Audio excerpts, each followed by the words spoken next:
Hello friends, my name is Sonia and you are watching Dr. Sonia's lecture.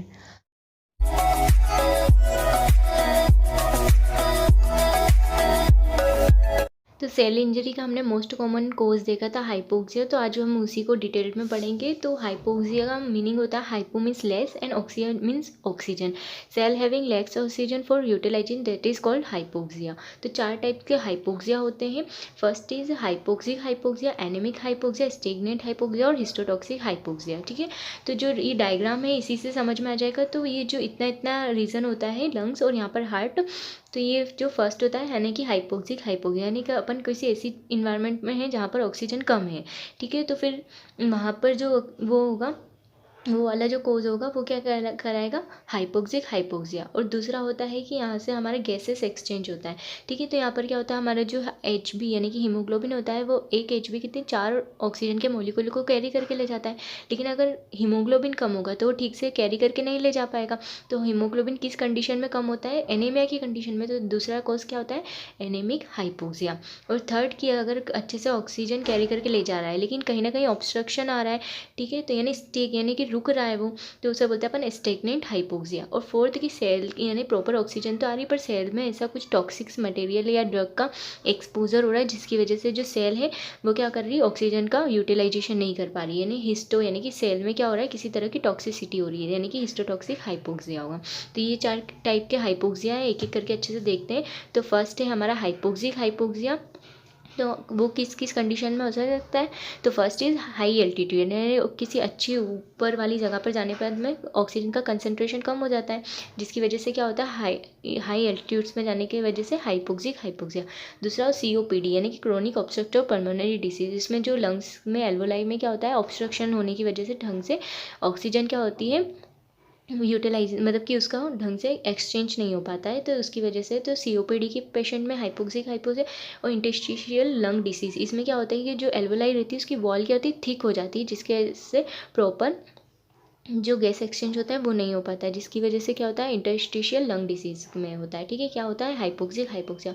Fourth है right to left shunt. तो right to left shunt यानी कि जो हमारा lungs होता है, ठीक है, एट्रियम वेंट्रिकुलर और लेफ्ट एट्रियम और लेफ्ट वेंट्रिकुलर, यहाँ पर इनऑक्सीजनेटेड ब्लड आता है जो जहाँ से लंग्स में जाता है और फिर ऑक्सीजनेटेड ब्लड इसमें आता है। लेकिन यहाँ पे शंट हो जाता है, जो at the time of birth जो वो रहता है शंट, वो बंद नहीं हो पाता है। तो ये यहाँ से अनऑक्सीजनेटेड ब्लड हमारा ऑक्सीजनेटेड ब्लड के साथ में क्या हो जाता है, मिक्सअप हो जाता है, जहाँ से ये वो वेंट्रिकुलर में जाके पूरी बॉडी में चला जाता है। तो पूरी बॉडी में किस तरह का ब्लड घूम रहा है, अनऑक्सीजनेटेड ब्लड घूम रहा है, यानी कि प्रॉपर ऑक्सीजनेटेड नहीं है। तो उसकी वजह से भी क्या होती है कि सेल्स तक ऑक्सीजन कम पहुँचती है। तो वो भी काय में आता है, हमारा हाइपोक्सिक हाइपोक्सिया में। तो चार मेन कोज होते हैं, high altitude, COPD, interstitial lung disease और RL शंट यानी राइट टू लेफ्ट शंट।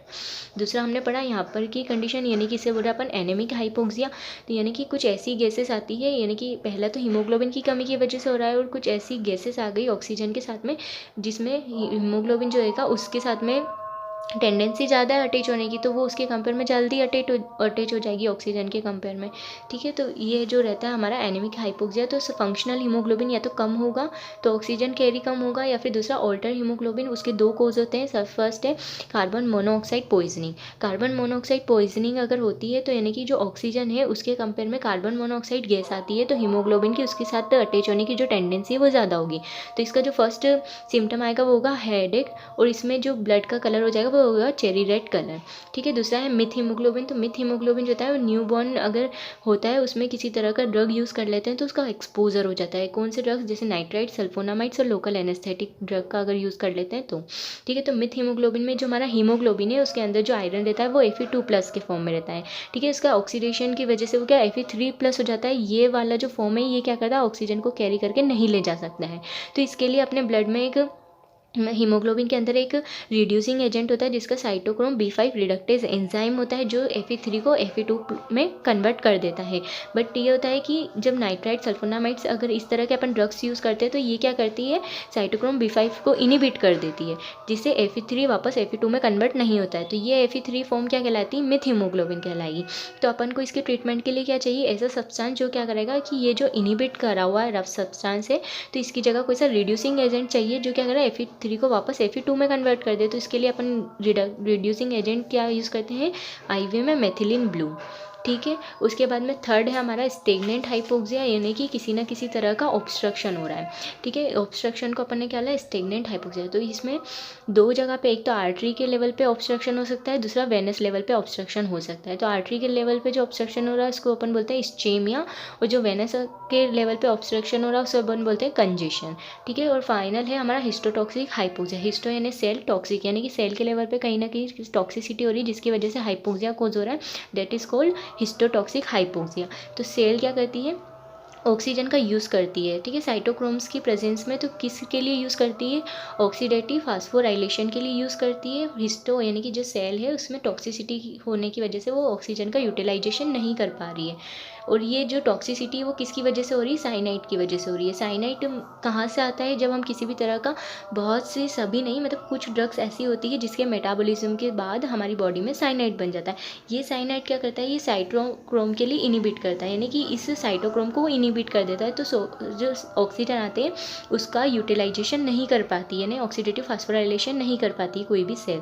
जैसे कि सोडियम नाइट्राइड हम किस कंडीशन में यूज़ करते हैं, हम हाइपरटेंशन की कंडीशन में हम यूज़ करते हैं। तो साइनाइड का, सोडियम नाइट्रोक्लोराइड का जब यूज़ करते हैं तो इसका मेटाबॉलिज्म से बनता है साइनाइड, और ये साइनाइड क्या करता है, हमारा साइटोक्रोम को इनिबिट कर देता है, ठीक है। तो साइनाइड पॉइजनिंग अगर होती है किसी पेशेंट में तो उसका ब्लड का कलर कैसा हो जाता है, ब्रिक रेड कलर का ब्लड हो जाता है, ठीक है। अब इसके ट्रीटमेंट के लिए हम क्या देते हैं, इसमें विटामिन B12 देते हैं। और भी बहुत सी ड्रग्स है लेकिन यहाँ पर मैंने B12 का एग्जांपल के लिए दिया है।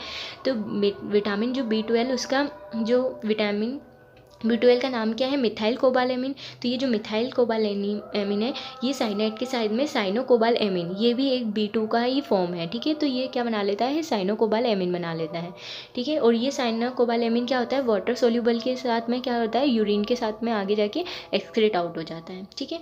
उसके बाद में ये हमारा था हाइपोक्सिया और उसके 4 टाइप्स। उसके बाद में most common of cause of hypoxia, यानी सेल इंजरी का जो मोस्ट कॉमन कोज था वो था हाइपोक्सिया। और हाइपोक्सिया के बाद में आगे जाके जो मोस्ट कॉमन जिसका वो कोज बन रहा है हाइपोक्सिया, वो होता है इस्चेमिया, ठीक है। उसके बाद में अगर देखते हैं कि अगर किसी बॉडी में कौन कौन सी ऐसी टिश्यूज़ है जिनको थोड़े टाइम में अगर ऑक्सीजन नहीं मिलता है तो उसको क्या डेड हो जाती है। तो सबसे फर्स्टली क्या होती है, हमारी ब्रेन टिश्यू यानी कि न्यूरॉन्स, ठीक है। मोस्ट सेंसिटिव सेल है जिसको अगर 2 मिनट तक ऑक्सीजन नहीं मिले तो उसकी सेल इंजरी यानी सेल डेड हो सकती है। कार्डियक फाइबर जिसको 20 मिनट तक अगर ऑक्सीजन नहीं सप्लाई होता है तो उसकी सेल इंजरी हो सकती है, ठीक है, maybe cell death. And first skeleton muscles fibre, और लास्ट जो सबसे most resistant cell of the body is fibroblast.